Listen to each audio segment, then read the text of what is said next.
যারা বলছেন বন্দর গেল, বন্দর দিয়ে দেশে, আমরা আইন দিয়ে দেখাইছি বন্দর এবং বন্দর টার্মিনাল আলাদা জিনিস। আর যারা মনে করছেন প্রধানমন্ত্রী নয়তো হাসিনাকে নিয়ে এসে প্রধানমন্ত্রী বসায় দেন, চট্টগ্রাম বন্দরের double mooring container new mooring container সার্ভিসটা বিদেশি একটা কোম্পানির সাথে প্রাথমিকভাবে কথাবার্তা চলছে।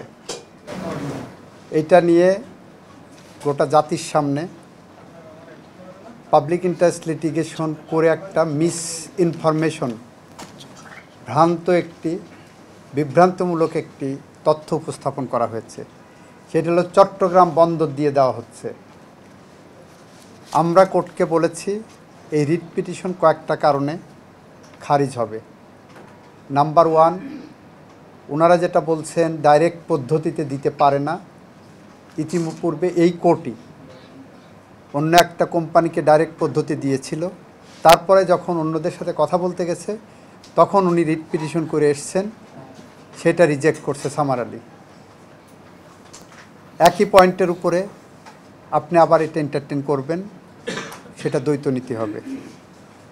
দ্বিতীয়ত বলেছি যে রিট তখনই হয়, কজ অফ অ্যাকশন তখনই তৈরি হয় যদি কজ অফ অ্যাকশন তৈরি হওয়ার মতো ফাইনাল কোনো সিদ্ধান্ত থাকে। এই ইস্যুতে এখনও কোনো সিদ্ধান্তই হয়নি, ভেরি প্রাইমারি স্টেজ।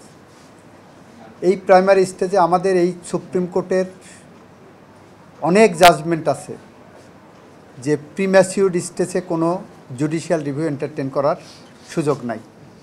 আমরা সেই মর্মে ডিসিশনও দিয়েছি। তৃতীয়ত আমরা বলেছি, ওনাদের একটা প্রশ্ন ছিল যে বিদেশি কোম্পানিকে, বাংলাদেশি কোম্পানিকে না দিয়ে বিদেশি কোম্পানিকে কেন দেওয়া হচ্ছে। আমরা বলেছি যে আইন আমাকে অথরিটি দিয়েছে, দেশি বা বিদেশি কোম্পানি। সুতরাং একদিকে যেমন আইনের বৃত্তের মধ্যে আছি, আরেকদিকে ওনাদের রুলের সেকেন্ড পার্টটা, যেটা রুলের সেকেন্ড পার্টে বলছে কেন সরকারকে নির্দেশনা দেওয়া হবে না PPP act 2015 and PPP rules 2017 অনুসারে এই যে কোনো কোম্পানির সাথে চুক্তিবদ্ধ হওয়ার জন্য। তো আমরা বলেছি যে তাদের তো স্ববিরোধী কথা বলছে। আমরা যা করছি সংবিধানের মধ্য থেকে, আইনের মধ্যে থেকে, পিপিপির মধ্য থেকে করেছি। আর একটা প্রশ্ন করেছেন, দুবাই গভর্নমেন্ট চুক্তি করতে পারে না, আজকে আবার সেটা প্রত্যাহার করে নিয়েছেন যে না, ওইটা ওনারা ভুল বলেছেন। আর একটা হলো এই যে পিপিপি অ্যাক্টের আন্ডারে, সেকশন 7-এর আন্ডারে প্রধানমন্ত্রী এবং মন্ত্রিপরিষদ থাকতে হবে। যেহেতু প্রধানমন্ত্রী এবং মন্ত্রিপরিষদ নাই, সেই কারণে এই ধরনের পদক্ষেপ নিতে পারে না। তো গোটা রিট পিটিশন হলো ভ্রান্ত নীতির উপরে। আমরা বলেছি অন্তর্বর্তীকালীন সরকার যে দায়িত্ব পালন করছেন, এই সরকারের প্রধান উপদেষ্টা ইজ ফাংশনিং, যে প্রধানমন্ত্রী যে কাজগুলো করতে পারতেন এই প্রধান উপদেষ্টা এবং এই ক্যাবিনেট সে একই কাজ ওনারা করতে পারেন। That is the constitutional scheme. এবং এইটা বলতে যে আমি কনস্টিটিউশনের 4th শিডিউলের ক্লজ 2 এবং 4 পড়ে শুনিয়েছি। সেখানে 72 সালের 4 নভেম্বর আমাদের সংবিধানে বলছে যে আগামী প্রথম জাতীয় সংসদ নির্বাচন কিভাবে হবে। অর্থাৎ এই সংবিধান যখন রচিত হয়, অ্যাডমিটেডলি এটা একটা পলিটিক্যাল ইনস্ট্রুমেন্ট হিসেবে আসছে। কারা করেছেন? 70-এর কনস্টিটিউশনে, পাকিস্তানের কনস্টিটিউশনে নির্বাচিত সংসদ সদস্যরা। ওইখানে প্রেসিডেন্ট সম্পর্কে বলা হচ্ছে অন্তর্বর্তীকালীন কিভাবে হবে। আমরা 90-এর গণঅভ্যুত্থানের পরে প্রেক্ষাপট টেনে এনেছি, কিভাবে শাহাবুদ্দিন সাহেব প্রধান বিচারপতি থেকে উপরাষ্ট্রপতি হলেন, অস্থায়ী রাষ্ট্রপতি হলেন, আবার প্রধান বিচারপতির পদে ফেরত গেলেন পলিটিক্যাল কনসেনসাসের বেসিসে।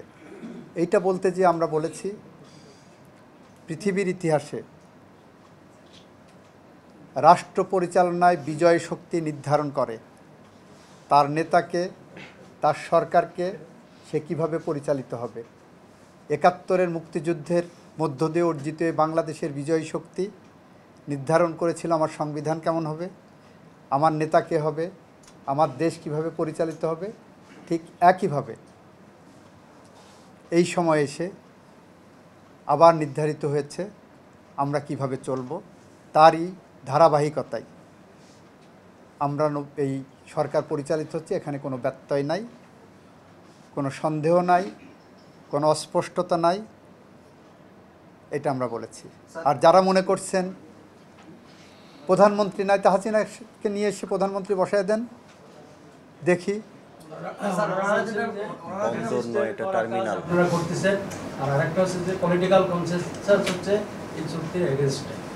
সরকার, প্রথম কথা হলো সরকার একটা ধারাবাহিক প্রক্রিয়া।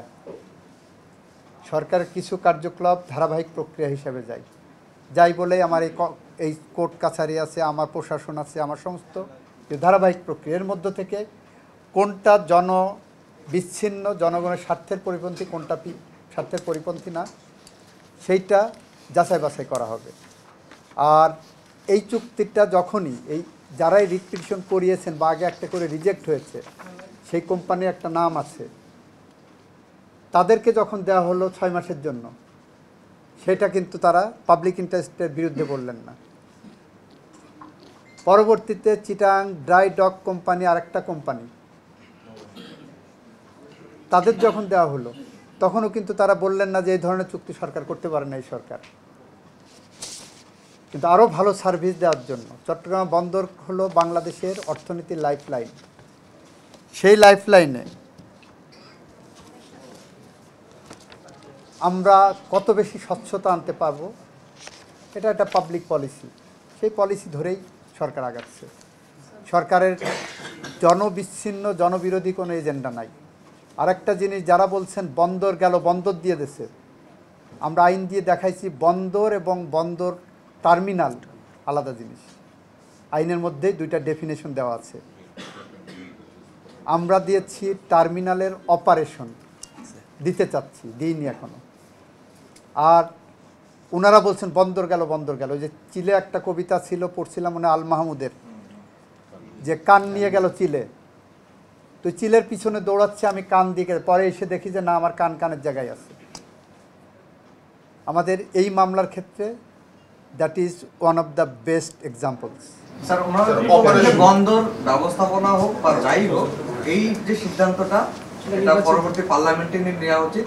এবং এরই মধ্যে রাজনৈতিক দলগুলো যারা আছে, বিএনপি থেকে শুরু করে, জামায়াত থেকে শুরু করে অন্য দলগুলোও বলছে, ওনারা ওই যে কান নিয়ে গেলে চিলের পিছনে দৌড়াচ্ছে। আইন কানুন ভালো করে ব্যাখ্যা করলে ওনারা এই সিদ্ধান্তে থাকবেন না। স্যার, একটা বিষয় যে এটার ক্ষেত্রে বেসিক বলা হচ্ছে যে সবচেয়ে বেশি আলোচনায় যে দুর্নীতি কমিয়ে স্বচ্ছতা বন্ধে, এটিকে বলা হচ্ছে। তাহলে কি সরকার দুর্নীতি কমাতে পারছে না বা দুর্নীতি দমন করতে পারছে না বলেই বিদেশিদের হাতে তুলে দিচ্ছে? বিষয়টা কি এরকম? ঠিক তা না। এটা হলো সার্ভিস এফিসিয়েন্সি।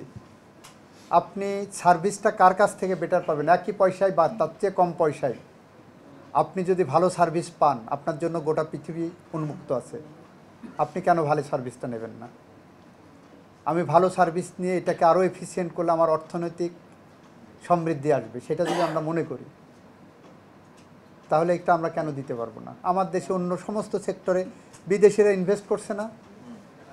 আমার দেশে বিদেশি ইনভেস্টমেন্ট আনার জন্য আমরা নতুন নতুন আইন করছি। তারা যদি সেখানে এসে কোম্পানি করে সার্ভিস দিতে পারে, কাজ করতে পারে। আপনি আজকে টেলিফোন ব্যবহার করতেছেন, আজকে আপনি ওয়াইফাই ব্যবহার করতেছেন, আপনি আজকে মোবাইল টেলিকম ব্যবহার করছেন, এটা তো বিদেশি ইনভেস্টমেন্ট। তারা কি বাংলাদেশের সভরেন্টি নিয়ে চলে গেছে?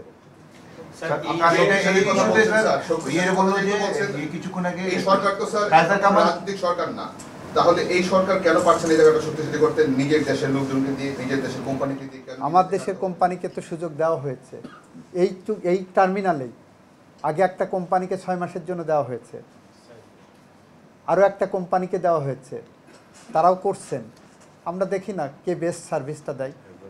সরকার বেস্ট সার্ভিসটা দিতে পারছেন না।